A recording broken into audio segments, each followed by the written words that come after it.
Chief justice of Pakistan काजी फैज ईसा 26 अक्टूबर 1959 को कोयटा में पैदा हुए। उनके वालिद काजी मोहम्मद ईसा ऑफ फिशीन तहरीक पाकिस्तान के सरकर्दा रुकन और कायदे आजम मोहम्मद अली जिन्ना के करीबी साथी थे। जस्टिस काजी फैज ईसा ने इब्तदाई तालीम कोयटा से मुकम्मल की। कराची ग्रामर स्कूल से ए और ओ लेवल मुकम्मल किया। लंदन के कोर्ट स्कूल ऑफ लॉ से कानून की आला तालीम हासिल की। चीफ जस्टिस काजी फैज ईसा 30 जनवरी 1985 को बलूचिस्तान हाई कोर्ट में वकील के तौर पर रजिस्टर्ड हुए। मार्च 1998 में एडवोकेट सुप्रीम कोर्ट बने। 3 नवंबर 2007 को मुल्क में इमरजेंसी के ऐलान के बाद काजी फैज ईसा ने फैसला किया कि वो हल्फ की खिलाफ वर्जी करने वाले जजेस के सामने पेश नहीं होंगे। सुप्रीम कोर्ट ने 3 नवंबर के फैसले को कलअदम करार दिया तो उस वक्त के बलूचिस्तान हाई कोर्ट के जजेस ने इस्तीफा दे दिया। 5 अगस्त 2009 को जस्टिस काजी फैज ईसा को बलूचिस्तान हाई कोर्ट का जज मुकर्रर कर दिया गया। जस्टिस काजी फैज ईसा बलूचिस्तान हाई कोर्ट, विफाकी शरई अदालत और सुप्रीम कोर्ट में जज मुकर्रर होने से कबल 27 साल तक वकालत के शोबे से वाबस्ता रहे।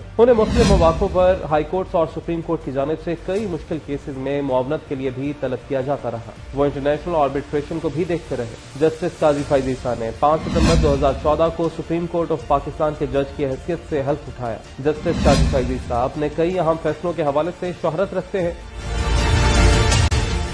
जिनमें मेमो गेट कमीशन, सानहा कोयटा इंक्वायरी कमीशन 2016, आर्टिकल 184(3) की तजदीद का मामला 2018, फैजाबाद धरना फैसला 2019, पीसीओ जजेस केस और उनके खिलाफ सदारती रेफरेंस भी शामिल है। जस्टिस काजी फैज ईसा ने supreme court practice and procedure act पर चीफ जस्टिस उमर अता बंदयाल की जानिब से अमल दरामद न करने और हुक्म इम्तना देने पर बतौर एहतजाज पिछले 5 माह से कोई मुकदमा नहीं सुना और चैम्बर वर्क करते रहे। जस्टिस काजी फैज ईसा का बतौर चीफ जस्टिस पाकिस्तान दौर बहुत मुख्तसर होगा।